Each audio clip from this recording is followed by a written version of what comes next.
Johor Taman பெர்லிங்கில் உள்ள ஒரு petrol நிலையத்தில் பொதுமக்கள் உடையில் இருந்த ஒரு போலீஸ்காரர் தன்னை அறைந்ததாக கூறி 21 வயது இளைஞர் நேற்று போலீசில் புகார் அளித்துள்ளார். இச்சம்பவம் குறித்த வைரலான வீடியோ வெளியானதை அடுத்து போலீசார் உள்கட்ட விசாரணையை தொடங்கியுள்ளனர். வழக்கமான போலீஸ் ஆய்வின் போது மோட்டார் சைக்கிளில் சென்றபோது போலீஸ்காரர் தன்னை அறைந்ததாக பாதிக்கப்பட்டவர் கூறினார். இச்சம்பவம் ஜனவரி 11ஆம் தேதி மாலை 6:50 மணியளவில் நடந்ததாக நம்பப்படுகிறது. புகார் அளித்த நபர் தனது மோட்டார் சைக்கிளில் மேலும் சோதனைகளுக்காக மாவட்ட போலீஸ் தலைமையகத்திற்கு அழைத்து வரப்பட்டதாக ஜொஹூர் பாரு வடக்கு மாவட்ட போலீஸ் தலைவர் ராடின் ரம்லான் ராடின் தாகா தெரிவித்தார். பரிகாத்தான் நேஷனல் தலைவராக இருந்த தான்ஸ்ரீ மொஹிதீன் யாசின் ஜனவரி 1ஆம் தேதி முதல் பதவி விலகியதை தொடர்ந்து பரிகாத்தான் நேஷனலை வழிநடத்த பாஸ் கட்சிக்கு வாய்ப்பு வழங்க வேண்டும் என்று பாஸ் கட்சி மீண்டும் வலியுறுத்தியுள்ளது. பாஸ் கட்சியின் தகவல் பிரிவு தலைவர் அமாட் ஃபத்லி ஷாரி 16வது பொதுத் தேர்தல் முன்னேற்பாடுகளுக்காக கூட்டணியை வழிநடத்த வேண்டிய பொறுப்பு பாஸ் கட்சிக்கு வழங்கப்பட வேண்டும் என்று தெரிவித்தார். இன்று தனது முகநூல் பதிவில் பாசிர் மாஸ் நாடாளுமன்ற உறுப்பினருமான அவர் மொஹிதீன் விலகலை ஏற்றுக்கொண்ட பெர்சாத்து உச்சமன்றத்தின் முடிவை வரவேற்றார். பரிகாத்தான் நேஷனல் தலைமை பொறுப்பிலிருந்து விலக வேண்டும் என்ற மொஹிதீனின் விருப்பத்தை வெளிப்படையாக ஏற்றுக்கொண்ட பெர்சாத்துவின் முடிவு மிகவும் சிறப்பானது என்று அவர் குறிப்பிட்டார். எனவே 16வது பொது தேர்தலை சந்திக்க பரிகாத்தான் நேஷனலை வழிநடத்த பாஸ் கட்சிக்கு அனுமதி வழங்குங்கள் என்று அவர் கேட்டுக்கொண்டார். தாங்கள் எழுந்து புத்ராஜயாவை நோக்கி பயணிப்போம் என அவர் கூறினார். அநாகரிகமான உள்ளடக்கங்கள், குறிப்பாக குழந்தைகள் தொடர்பான உள்ளடக்கங்களை கட்டுப்படுத்த தவறியதன் காரணமாக எக்ஸ் தளத்திற்கு எதிராக சட்ட நடவடிக்கை எடுப்பது குறித்து மலேசிய தொடர்பு மற்றும் பல்லூடக ஆணையமான MCMC தீவிரமாக பரிசீலித்து வருகிறது. இதனுடன் அந்த தளத்தின் செயற்கை நுண்ணறிவு பயன்பாடான கிராக் மீது தற்காலிக தடை விதிக்கவும் உத்தரவிடப்பட்டுள்ளது. எக்ஸ் தரப்பிலிருந்து MCMCக்கு கிடைத்த விளக்கம் மிகவும் போதியதாக இல்லாததும் மேலோட்டமானதும் என கண்டறியப்பட்டதை தொடர்ந்து இந்நடவடிக்கை மேற்கொள்ளப்பட்டதாக தகவல் தொடர்புத்துறை அமைச்சர் டாக்டர் ஃபாமி ஃபாஜில் தெரிவித்தார். சுல்தான் சலாஹுதீன் அப்துல் அசீஸ் ஷா கட்டிடத்தில் உள்ள டேவான் ஜூப்ளி பேரா மண்டபத்தில் நடைபெற்ற நிகழ்ச்சியில் கலந்து கொண்ட பிறகு செய்தியாளர்கள் மத்தியில் அவர் இதனை தெரிவித்தார். சம்பந்தப்பட்ட தரப்பினரிடமிருந்து பெறப்பட்ட பதில் மிகவும் திருப்தியற்றதாக உள்ளது என்று அவர் கூறினார். இதனைத் தொடர்ந்து கிராக் பயன்பாட்டுக்கு தற்காலிக தடை விதிக்கவும் சட்ட நடவடிக்கை எடுக்கவும் அவர் உத்தரவிட்டதாக தெரிவித்தார். இந்த தடை AI மூலம் உருவாக்கப்படும் உள்ளடக்கங்களை கட்டுப்படுத்துவதற்கான போதுமான பாதுகாப்பு நடைமுறைகள் கிராக்கில் இல்லாததை மையமாக கொண்டுள்ளது. கிராக் மீது விதிக்கப்பட்ட தடை எவ்வளவு காலம் நீடிக்கும் என்பது மலேசிய சட்டங்களை எக்ஸ் எந்த அளவிற்கு பின்பற்றுகிறது என்பதையே முழுமையாக சார்ந்திருக்கும் என்று ஃபாமி விளக்கினார். பள்ளி மாணவர்களுக்கான 150 ரிங்கிட் முன்கல்வி உதவித்தொகையான BAPஐ எந்தவித கழிவும் இன்றி முழுமையாக பெற்றோரிடம் வழங்க வேண்டும் என்று பள்ளிகளுக்கு கல்வி அமைச்சர் ஃபத்லினா சிடேக் அறிவுறுத்தியுள்ளார். SMK துன்சைட் ஷே வராக்பா பள்ளியில் செய்தியாளர்கள் மத்தியில் பேசிய அவர், சில பள்ளிகள் அரசின் இந்த உதவித்தொகையை பெற்றோர் ஆசிரியர் சங்க கட்டணம் உள்ளிட்ட பள்ளி சார்ந்த செலவுகளுக்கு பயன்படுத்துவதாக புகார்கள் வந்துள்ளதாக அவர் கூறினார். எந்தவித கழிவும் செய்யக்கூடாது என்று ஆசிரியர்களுக்கு அறிவுறுத்தப்பட்டுள்ளது என்று அவர் தெரிவித்தார். PIBG கட்டணம் அல்லது பிற கட்டணங்கள் தனித்தனியாகவே வசூலிக்கப்பட வேண்டும் என்றும் அவர் வலியுறுத்தினார்.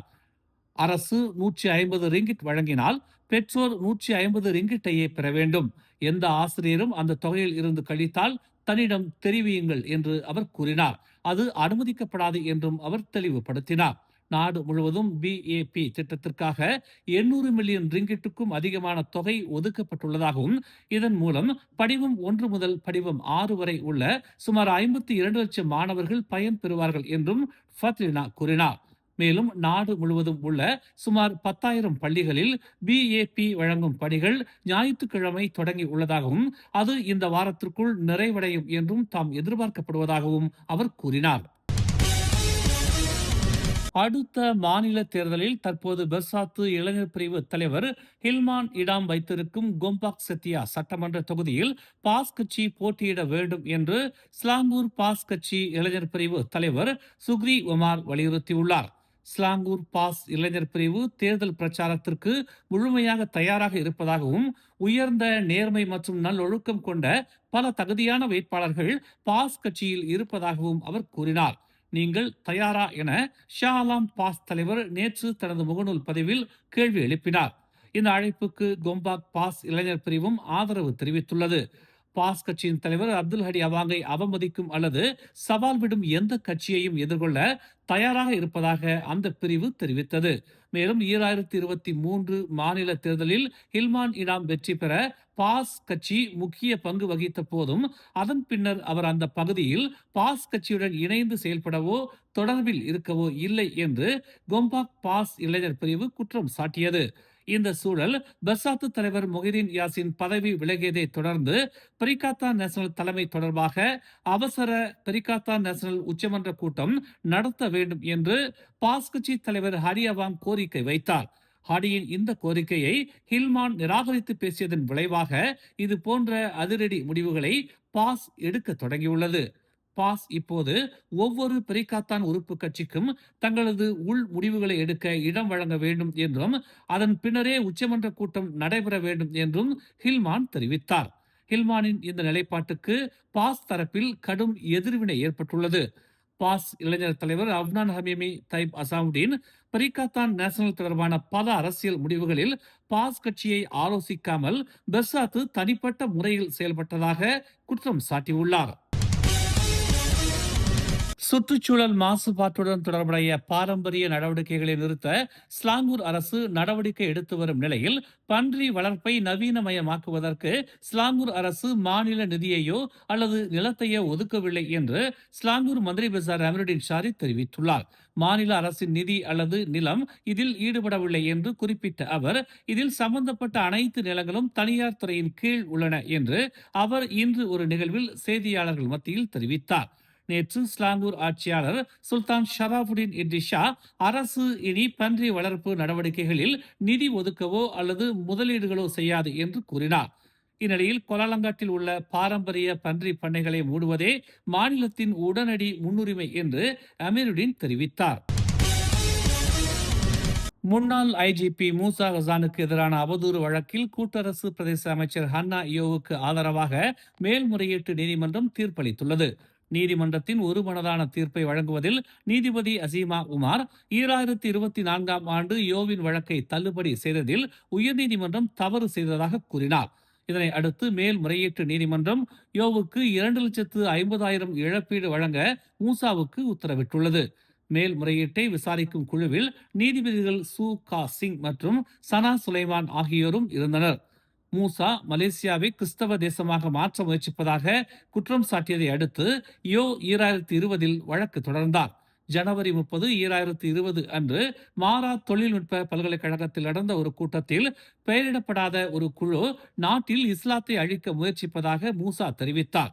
குழுவிற்கும் டிஏபி கட்சிக்கும் இடையே தொடர்புகள் இருப்பதாகவும் அவர் கூறினார். இந்த நாட்டை ஒரு கிறிஸ்தவ நாடாக மாற்ற யோ ஒரு புத்தகத்தை எழுதி உள்ளதாகவும் அவர் கூறினார். யோ முன்பு becoming Hannah a personal journey என்ற தலைப்பில் ஒரு சுயசரிதையை வெளியிட்டார். அதில் அவர் ஒரு சாதாரண மலேசிய பெண்ணாக தனது பயணத்தை விவரிக்கிறார். அவரது வாழ்க்கை அவரது கிறிஸ்தவ நம்பிக்கையின் மூலம் மாற்றப்பட்டது, பின்னர் அது அவரை அரசியலுக்கு இட்டுச் சென்றது என்று அந்த புத்தகம் விவரிக்கிறது. அம்னோ இளைஞர் பிரிவு தலைவர் பதவியில் இருந்து டாக்டர் முகமது அக்மால் சலே விலக உள்ளார் என்ற வதந்திகள் கடந்த வாரம் முதல் தீவிரமாக பரவி வரும் நிலையில் அந்த முடிவு குறித்து தமக்கு தனிப்பட்ட முறையில் இன்னும் அறிவிக்கப்படவில்லை என்று அம்னோ தலைவர் டாக்டர் அமாட் ஜாகித் ஹமீடி தெரிவித்துள்ளார். மலாக்கா மாநில ஆட்சிக்குழு தொடர்பான எந்த முடிவும் தமக்கு நேரடியாக தெரிவிக்கப்படவில்லை என்றும் டாக்டர் முகமது அக்மால் சல்லே தனது அரசியல் எதிர்காலம் குறித்து இன்று மாலை நடைபெறும் சந்திப்பின் போது மட்டுமே தமக்கு விளக்கமளிப்பார் என்றும் ஜாகிர் தெரிவித்தார். அவர் இன்று மாலை என்னை சந்திப்பார். அவர் எந்த முடிவை எடுத்துள்ளார் என்பது குறித்து எனக்கு தற்போது எதுவும் தெரியாது என்று அவர் கூறினார். முன்னதாக அம்னோ இளைஞர் பிரிவு தலைவர் பதவியில் இருந்து தாம் விலகலாம் என டாக்டர் முகமது அக்மால் சலே வெளிப்படையான அறிகுறிகளை வழங்கியிருந்தார். இதன் காரணமாக அவரது அரசியல் நிலை எதிர்காலம் குறித்து கட்சிக்குள் மட்டுமின்றி தேசிய அரசியல் வட்டாரங்களிலும் பெரும் கவனம் செலுத்தப்பட்டுள்ளது குறிப்பிடத்தக்கது. மேலும் செய்திகளை தெரிந்து கொள்ள தமிழ் மலர் இணையதளம், தமிழ் மலர் செயலி மற்றும் மலர் டிவி யூடியூப் சேனலை வலம் வாருங்கள். எங்களோடு இணைந்திருக்க மலர் டிவியை பதிவு செய்து கொள்ளுங்கள். உறவுகள் மகிழ்ந்திட விருப்பம் மற்றும் பகிர்வு சேவையை சொடுக்கிடுங்கள்.